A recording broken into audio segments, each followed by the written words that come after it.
bu'istu ana was-sa'ah hakadha. Saya ini diutus dengan hari kiamat yang jaraknya seperti halnya jari telunjuk dengan jari tengah, amat sangat dekat. Seorang badui datang kepada Rasulullah, "Ya Rasul, mata sa'ah? Ya Rasul, kapan kiamat itu?" Rasulullah kemudian balik bertanya, "Madza a'adatta laha?" Kamu ini tanya tentang kiamat, apa yang sudah kamu persiapkan?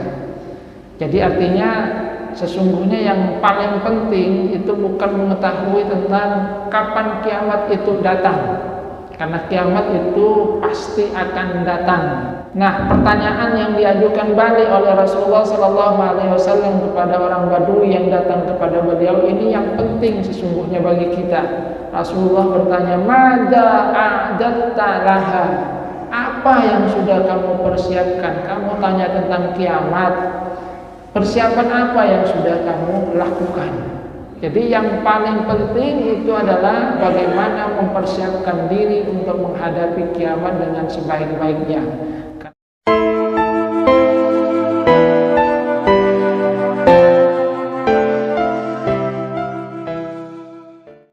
Assalamualaikum warahmatullahi wabarakatuh.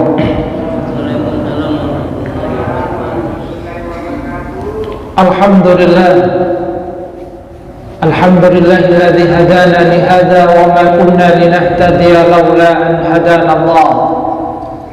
Asyhadu an la ilaha illallah wahdahu la syarika lah wa asyhadu anna Muhammadan 'abduhu wa rasuluhu la nabiyya ba'dah. Allahumma shalli ala Muhammad wa ala ali Muhammad kama shallaita ala ali Ibrahim wa barik ala Muhammad wa ala ali Muhammad kama barakta ala ali Ibrahim fil alamin innaka Hamidum Majid. Allahumma la ilma illa ma 'allamtana wa 'allimna 'ilman yanfa'una wanfa'na bima 'allamtana. Rabbana atina min ladunka rahmatan wa hayyi' lana min amrina rashada. Rabbi shrah li sadri wa yassir li amri wahlul 'uqdatam min lisani yafqahu qawli, amma ba'du. Hadirin jamaah pengajian rahimakumullah, alhamdulillah kita bersyukur kepada Allah Subhanahu wa taala karena Allah masih memberikan kita nikmat bisa melaksanakan sholat maghrib berjamaah yang kita lanjutkan dengan kajian dari ayat-ayat Al-Quran. Kita lanjutkan kajian tafsir. Dulu kita sudah menuntaskan surah Ar-Rahman dan kita juga sudah melakukan kontemplasi, mengambil i'tibar dari surah Ar-Rahman dan surah Waqiah. Sekarang kita mengkaji surah Al-Qamar atau juga disebut dengan surah Iqtarabatis Sa'ah, karena permulaan ayat ini adalah Iqtarabatis Sa'ah. Surat ini adalah surat yang biasa juga dibaca oleh Rasulullah SAW pada sholat Idul Adha dan juga sholat Idul Fitri. Dalam satu riwayat fi hadis Abi Waqid, anna Rasulullah SAW kana yaqra'u biqaf waqtarabatis sa'ah fil adha wal fitr. Bahwasanya Rasulullah SAW itu biasa membaca surat Qaf dan surat Iqtarabatis Sa'ah, surat Al-Qamar ini fil adha pada hari raya Idul Adha, wal fitr pada hari raya Idul Fitri. Wa kana yaqra'u bihima fil mahafil al-kibar.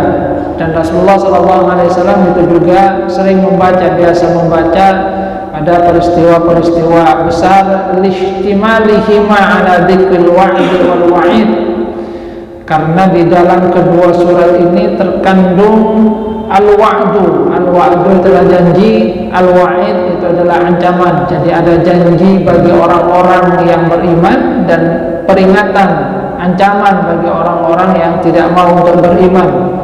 Wa bad'i al-khalqi wa i'adatihi. Juga di dalam dua surat ini terkandung isi tentang permulaan penciptaan manusia dan nanti bagaimana manusia dikembalikan lagi. Wa tauhid wa isbatin nubuwat, di dalamnya juga terkandung tentang persoalan tauhid, pengesahan terhadap Allah Subhanahu wa taala, wa isbatin nubuwat, dan juga penetapan tentang kenabian, wa ghairi dzalika min al-maqasid al-azimah, dan hal-hal yang lain yang mengandung tujuan yang agung. Hadirin yang rahmatullah, jadi istilahnya dua surat ini, surat Qaf dan surah Iqtarabatis Sa'ah, surah Al-Qamar, adalah surah yang memang sering dibaca oleh Rasulullah SAW karena menginginkan agar umatnya bisa mendapatkan pelajaran yang terkandung di dalam dua surat ini. Firman Allah Subhanahu wa taala, a'udzubillahi minasyaitonir rajim, bismillahirrahmanirrahim, iqtarabatis sa'atu wa syaqqal qamar. Iqtarabatis sa'ah, telah dekat as-sa'ah.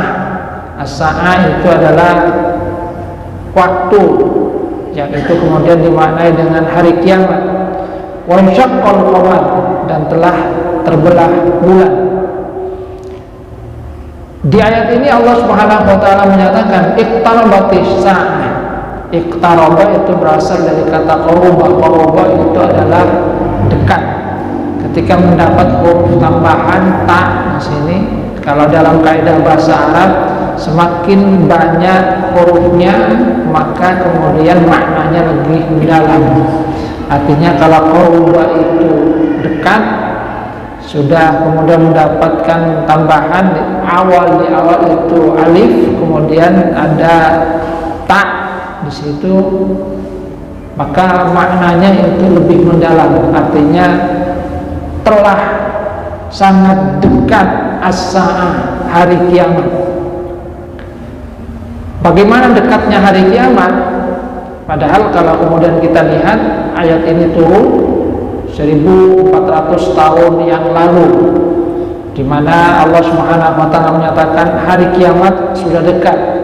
Akan tetapi sampai sekarang kiamat itu belum terjadi. Ada sebagian dari tanda-tanda kiamat yang sudah disampaikan oleh Rasulullah SAW yang sudah mulai kelihatan, kan tapi tanda-tanda besarnya itu belum kemudian kita lihat. Padahal dalam ayat ini Allah menyatakan sungguh telah dekat hari kiamat. Maka maknanya itu adalah kalau kemudian dibandingkan dengan masa penciptaan dari alam semesta ini sampai dengan masa berakhirnya alam semesta ini, di dalam satu riwayat dikatakan walladzi nafsi biyadihi, demi Allah yang jiwaku itu ada di dalamnya, ma baqiya minad dunya fima madha minha illa kama baqiya min yaumikum hadza fima madha minhu. Tidaklah tersisa dari dunia ini, dari apa yang sudah berlalu, illa kama baqiya min yaumikum hadza mimma fima madha minhu, kecuali apa yang sudah tersisa dari hari kalian ini dibandingkan dengan apa yang sudah lewat. Wa ma nara minasyamsi illa yasira, dan kami tidak melihat matahari kecuali sudah sedikit. Jadi ini yang diungkapkan oleh Rasulullah SAW.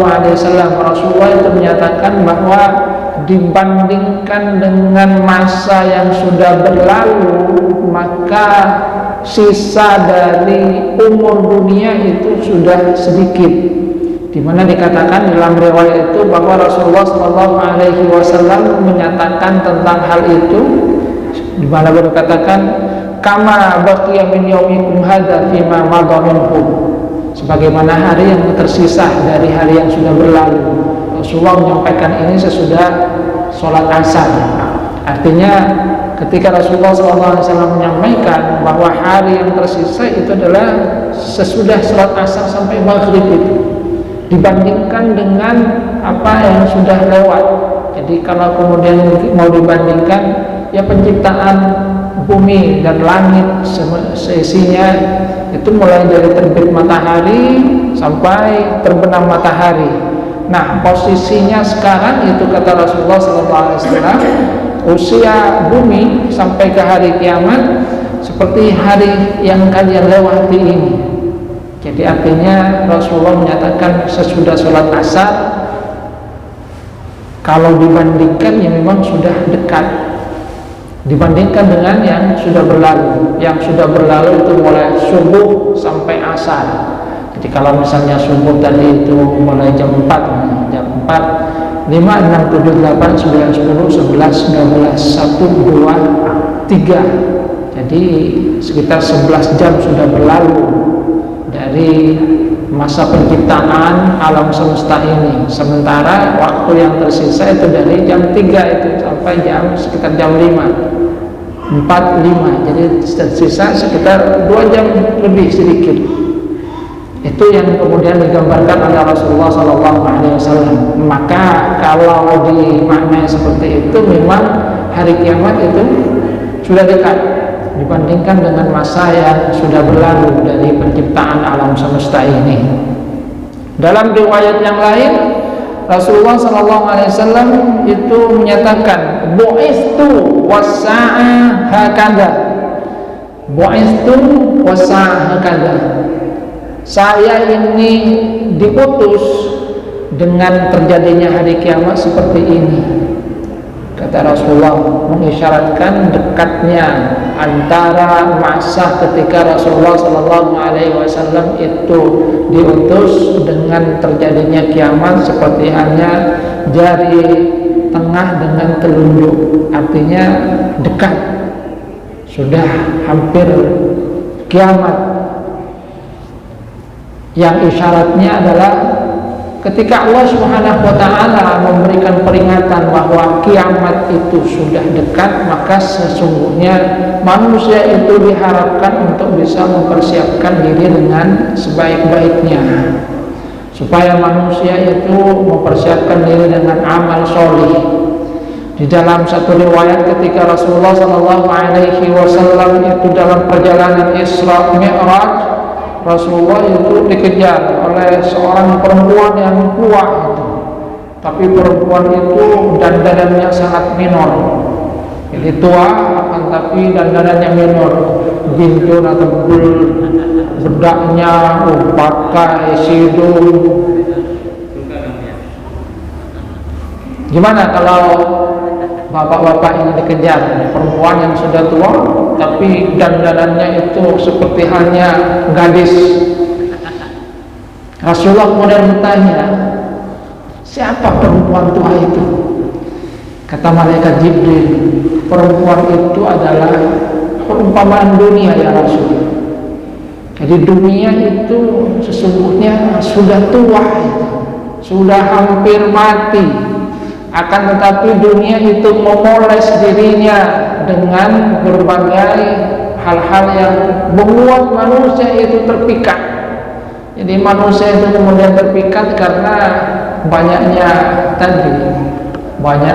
riasan yang ada pada dunia, sehingga walaupun dunia itu sungguhnya sudah tua, kan tapi banyak manusia yang tetap menyukainya. Walaupun sudah nenek-nenek, tapi karena dia sudah kemudian duduk rasa kilo,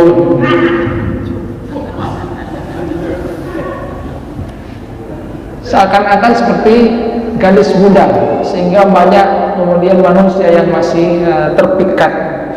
Jadi Rasulullah menyatakan, bu'istu ana wassa'ah hakadha, saya ini diutus dengan hari kiamat yang jaraknya seperti halnya jari telunjuk dengan jari tengah, amat sangat dekat, yang mengisyaratkan sekali lagi supaya manusia itu mempersiapkan diri dengan sebaik-baiknya. Apalagi kemudian kalau di dalam agama kita yang namanya kiamat itu kan ada dua, itu ada kiamat sughra dan kiamat kubra. Kiamat sughra itu adalah kematian dari masing-masing kita, sementara kiamat kubra adalah hancurnya alam semesta, di mana semua makhluk kemudian mati, tidak ada yang tersisa.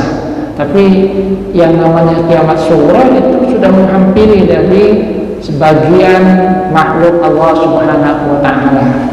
Artinya kalau kemudian kita menyadari tentang hal itu, maka walaupun mungkin kiamatnya itu jauh, akan tetapi kiamat sughra itu dekat dengan kita.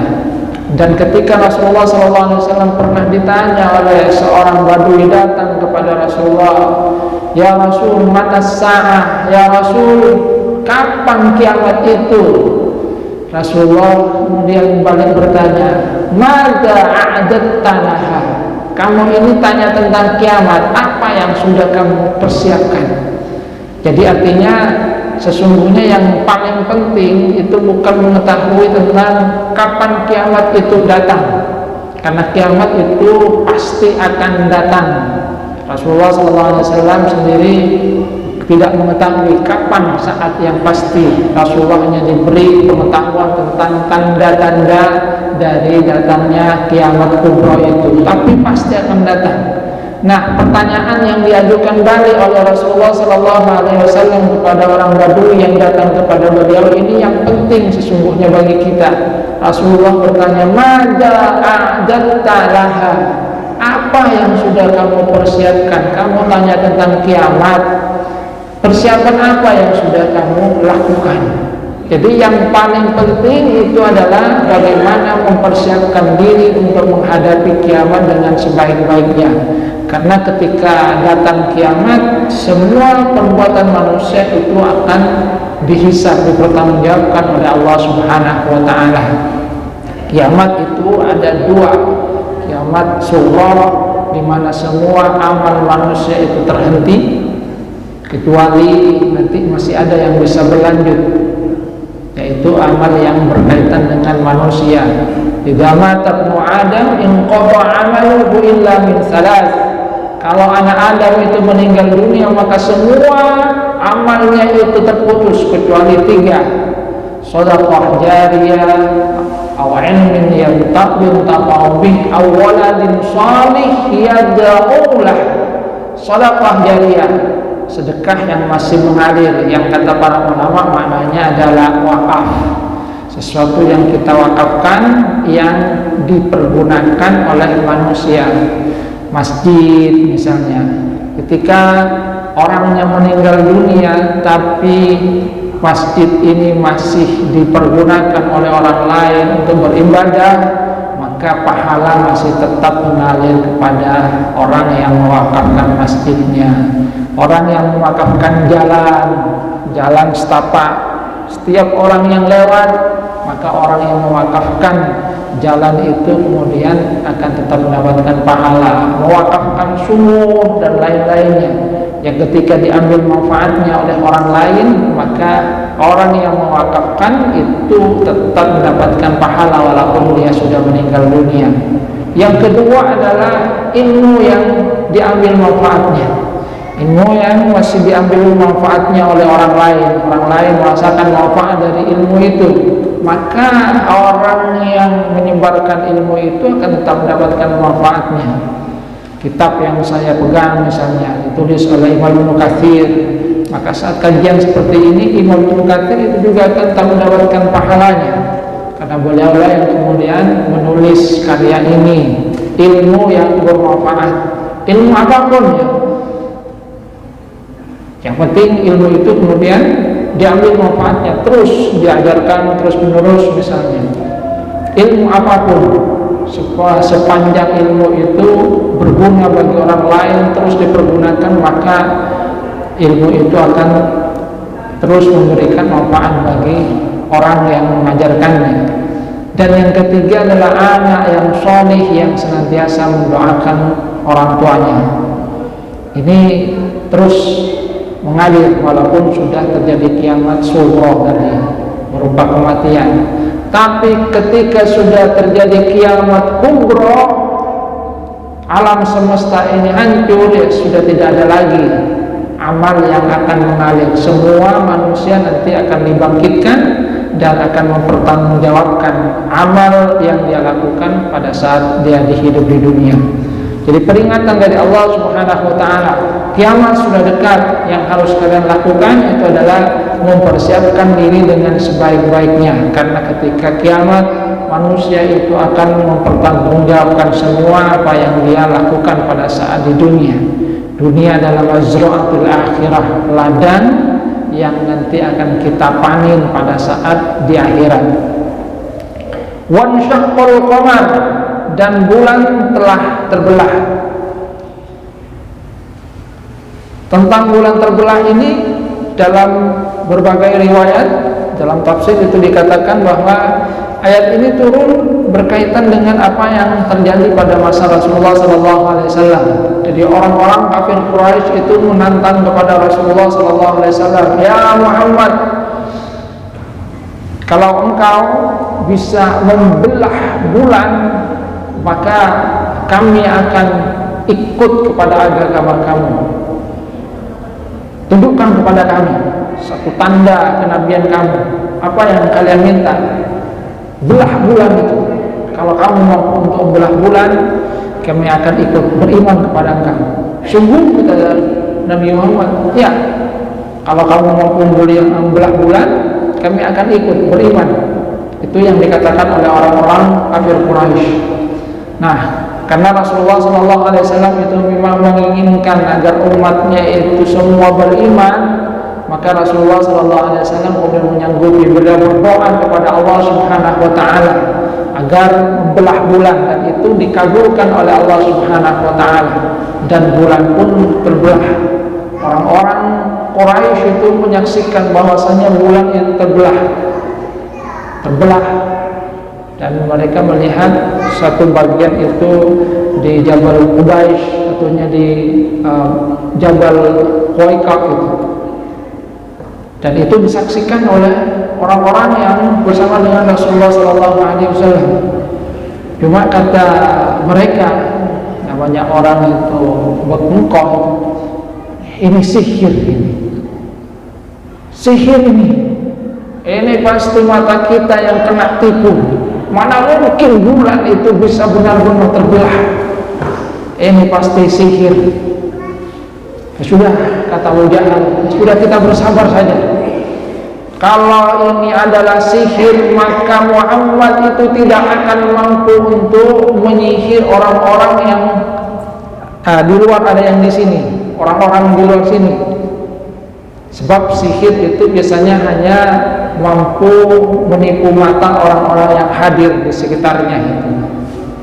Sementara orang yang tidak ada di tempat itu tidak akan terpengaruh dengan sihir, karena memang di dalam Al-Quran kalau sihir itu wasaharu a'yunan nas, menyihir mata yang kemudian dibalik seakan-akan melihat, seperti halnya tukang sihirnya pada masa Fir'aun yang berhadapan dengan Nabi Musa. Allah menggambarkan saharu a'yunan nas, mereka menyihir mata manusia, wastarhabuhu waja'u misjidin azim. Jadi yang namanya tali itu seakan-akan terlihat ular, padahal sesungguhnya masih tetap tali hakikatnya itu, bukan berubah menjadi ular. Nah, kata Abu Jahal, ya sudah, kita bersabar, nanti kita tunggu orang-orang yang datang ke tempat ini, orang-orang yang tidak ada di tempat ini, mereka pasti akan memberikan kesaksian. Kalau memang benar, maka mereka pasti juga akan menyaksikan bahwasanya bulan itu terbelah. Maka mereka menunggu. Tapi ternyata rombongan-rombongan yang datang, termasuk para pedagang yang berasal dari Quraisy sendiri ataupun dari luar Quraisy yang datang, termasuk dalam rangka untuk ibadah haji. Ketika mereka datang ditanya, apakah kalian di waktu ini melihat bulan itu terbelah? Mereka semua menyatakan, ya, kami melihat bahwasanya bulan itu benar-benar terbelah. Jadi mereka kemudian menyatakan bulan itu benar-benar terbelah.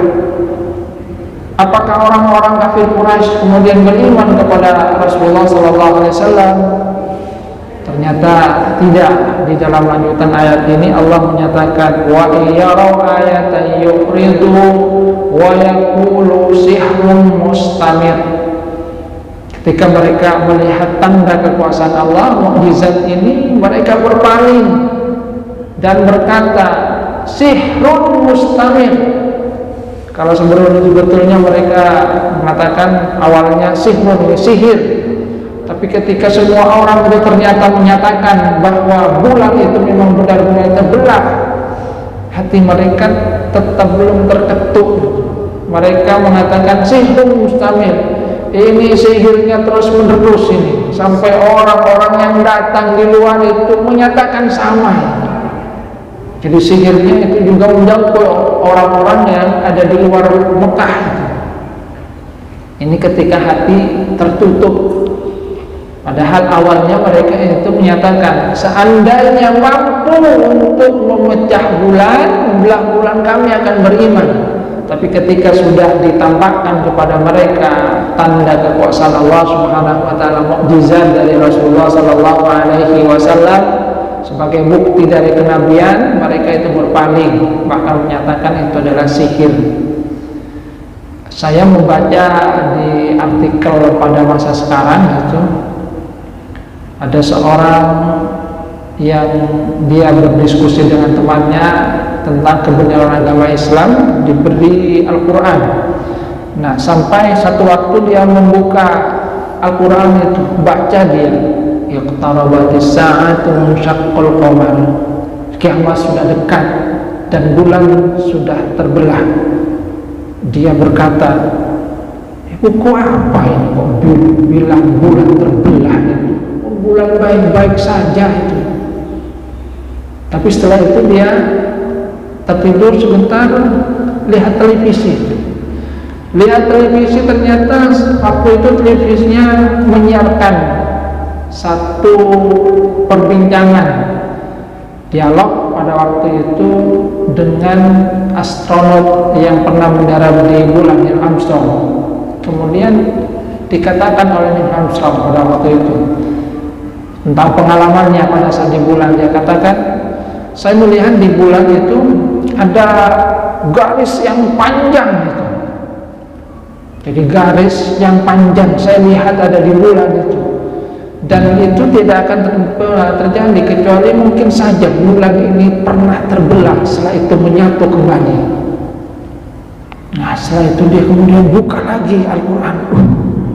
Ini menyatakan bulan sudah terbelah, dan ternyata apa yang dikatakan oleh Neil Armstrong yang pernah datang ke bulan itu ternyata memang ada garis yang memanjang besar, yang dia katakan sepertinya bulan ini dulu pernah terbelah tapi kemudian menyatu kembali.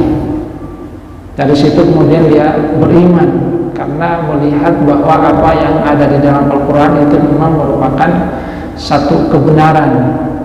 Jadi ternyata apa yang Allah Subhanahu wa taala tampakkan itu menjadi satu hidayah bagi dirinya. Nah, orang-orang kafir Quraisy yang menyaksikan secara langsung itu tidak mau beriman kepada Rasulullah sallallahu alaihi wasallam. Ya memang kalau orang sudah mati hatinya, walaupun mereka itu diberikan peringatan, tidak memberikan manfaat sama sekali. Wa kadzabu wa taba'u ahwa'ahum wa kullu amrin mustaqir. Mereka mendustakan.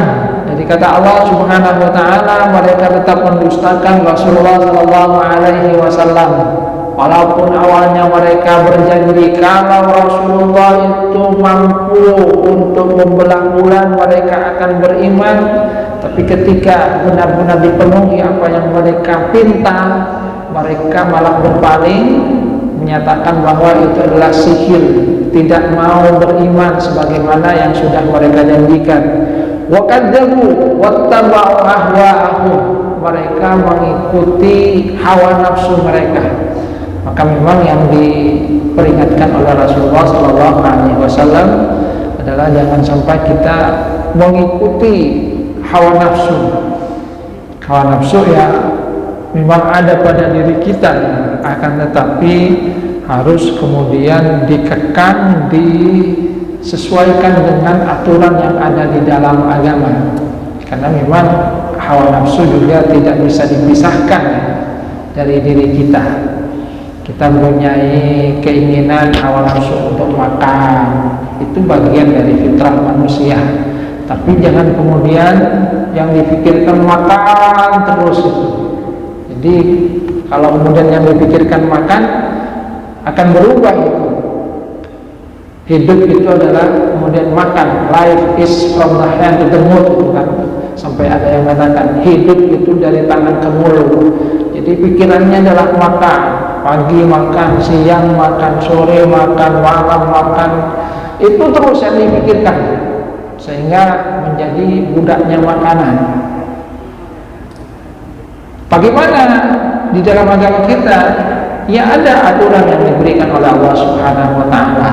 Makan saat lapar, berhenti sebelum kenyang, jangan kemudian melampaui batas. Ada bagian-bagian yang diharamkan, ada yang dihalalkan. Di mana yang diharamkan itu amat sangat sedikit, yang halal itu amat sangat banyak. Hawa nafsu makan itu kan bagian. Maka yang disyaratkan di dalam hadis Rasulullah SAW adalah agar kita mengendalikan, jangan kemudian mengikuti hawa nafsu. Di dalam ayat yang lain itu dikatakan innan nafsa la'ammaratun bisu' illa ma rahima rabbi. Sungguhnya hawa nafsu itu menyuruh pada keburukan kecuali yang mendapatkan rahmat dari Allah Subhanahu wa Ta'ala. Nah, Allah memberikan peringatan, wa kullu amrin mustaqir. Segala sesuatu itu ada ketetapannya. Apa makna wa kullu amrin mustaqir? Maknanya adalah segala sesuatu itu ada ketetapannya di sisi Allah Subhanahu wa Ta'ala. Kata Qatadah maknanya adalah annal khair waqi'un bi ahlil khair wasyarr waqi'un bi ahli syarr. Bahwa bagi orang yang melakukan kebaikan nanti ada balasan berupa kebaikan juga, dan siapa yang melakukan keburukan dia akan mendapatkan balasan atas keburukannya. Jadi nanti di akhirat Allah Subhanahu wa Ta'ala akan membalas seperti itu. Kalau di dunia mungkin tidak seperti ini kan. Ada orang yang bekerja dengan baik akan tapi tidak mendapatkan balasan yang sesuai dengan apa yang dia lakukan. Karena memang dunia itu adalah ujian ya. Jadi dunia itu memang adalah ujian. Tidak ada di dunia ini yang kemudian semuanya itu lulus. Tidak ada di dunia yang kemudian sesuai dengan apa yang diinginkan oleh manusia semua. Karena memang itulah dunia. Dunia adalah ujian. Tidak ada yang kemudian sehat terus, tetap olahraga terus, ya tetap saja ada sakitnya. Coba adakah olahragawan misalnya, katanya kalau olahraga itu sehat, tapi pertanyaannya adakah olahragawan yang tidak pernah sakit? Ternyata olahragawan itu juga sakit, termasuk dokter. Adakah dokter yang tidak pernah sakit? Dokter pun manusia, dia juga sakit. Tak tahukah ilmu, ilmu tentang masalah penyakit, ya sakit juga itu. Ya karena dokter itu manusia juga. Jadi di dunia itu memang mungkin saja tidak sesuai dengan apa yang diinginkan oleh manusia. Tapi di akhirat nanti semua kata Allah Subhanahu wa Ta'ala wa kullu amrin mustaqim. Manusia mendapatkan balasan sesuai dengan apa yang memang dia lakukan pada saat di dunia. Sehingga ayat ini sesungguhnya merupakan peringatan bagi orang-orang kafir Quraisy ataupun mereka yang mengikuti orang-orang kafir Quraisy tadi. Ketika mereka itu tidak mau beriman kepada Rasulullah SAW, padahal awalnya mereka itu berjanji akan beriman karena Rasulullah SAW itu memperlihatkan tanda kenabian berupa bisa membelah bulan, maka Allah Subhanahu wa Ta'ala menyatakan wa kullu amrin mustaqir. Semua nanti itu ada ketetapannya. Kalian tidak beriman, maka kalian nanti yang akan mendapatkan balasan atas ketidakimanan kalian. kalau kalian itu mau beriman, nanti kalian sendiri yang akan mendapatkan balasan baik atas keimanan yang kalian berikan. Jadi semua itu ada ketetapannya. Annal khair li ahlil khair, itu kata Qatadah, bahwa kebaikan nanti akan diberikan kepada orang yang melakukan kebaikan, sebaliknya orang yang melakukan keburukan itu juga akan mendapatkan yang sama. Wasyarru waqi'un bi ahli syarr wa kullu amrin mustaqim wa laqad ja'akum minal anba'i ma fihi musdajar. Dan kata Allah Subhanahu wa taala, dan sungguh telah datang kepada mereka minal amba, dari berita-berita ma fihi musdajar, yang di dalamnya ada ancaman, ada peringatan. Musdajar itu berasal dari kata zajaro yang berarti menghardik. Jadi musdajar itu ada hardikan atau ancaman. Di ayat ini Allah Subhanahu wa taala menyatakan bahwa sudah datang kepada mereka tentang kabar-kabar, terutama berita orang terdahulu, yang di dalamnya mereka mendapatkan berita bagaimana orang-orang terdahulu yang sudah didatangkan kepada mereka Rasul. Allah Subhanahu wa ta'ala mengutus kepada mereka Rasul, memberikan peringatan kepada mereka, tapi ternyata mereka tidak mau beriman kepada Rasul mereka, bahwa mereka mengalami nasib seperti ini, seperti ini. Jadi kata Allah Subhanahu wa taala, "Wala qad ja'akum minal anba'i ma fihi mustajab. Hikmatun balighah fama tughnin nuzur." Yang Allah Subhanahu wa taala bahkan ungkapkan hikmatun balighah. Hikmah itu adalah kebenaran yang diperoleh melalui ilmu dan akal. Hikmatun balighah itu adalah kebenaran yang sudah mencapai puncaknya.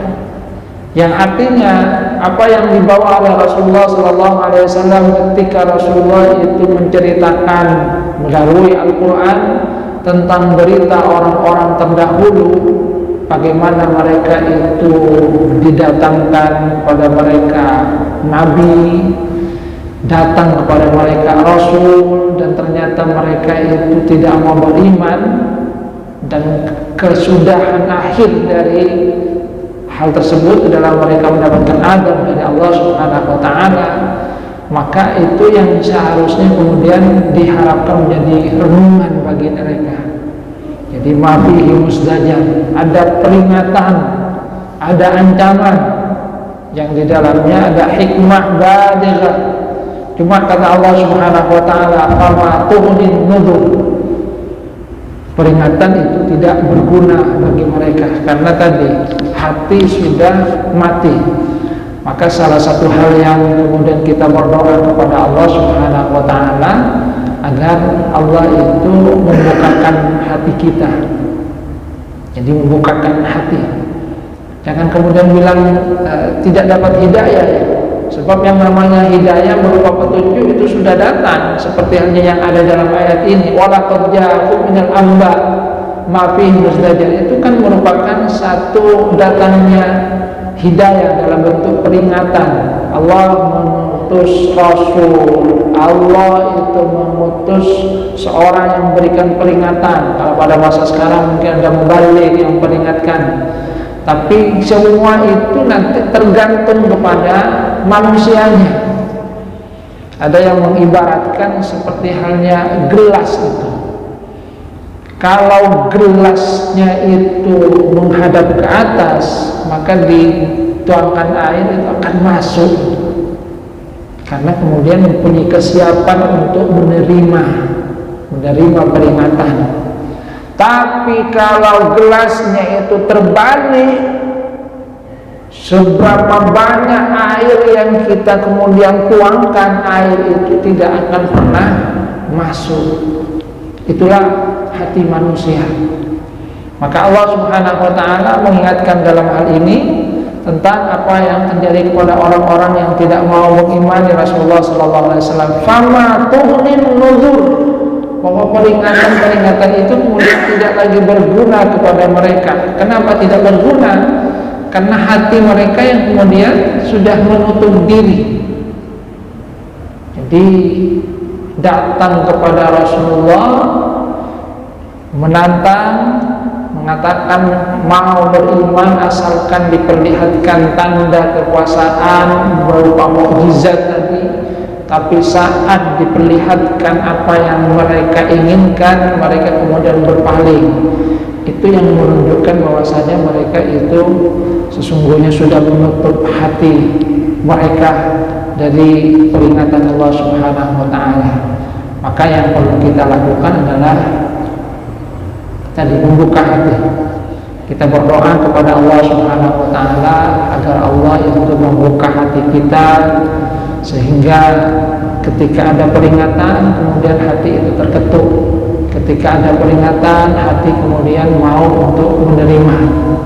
Ketika hati bisa menerima, disitulah sesungguhnya kita mendapatkan cahaya dari Allah Subhanahu wa taala.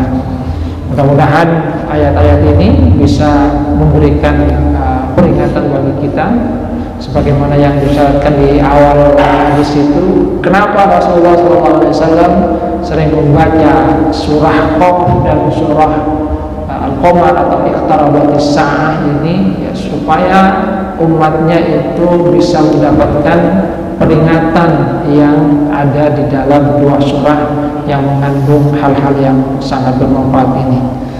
Karena sudah akan Isya, mungkin kita cukupkan sampai ayat ke-5 ini. Mudah-mudahan bermanfaat. Kurang lebihnya mohon maaf. Wabillahi taufiq wal hidayah. Assalamualaikum warahmatullahi wabarakatuh.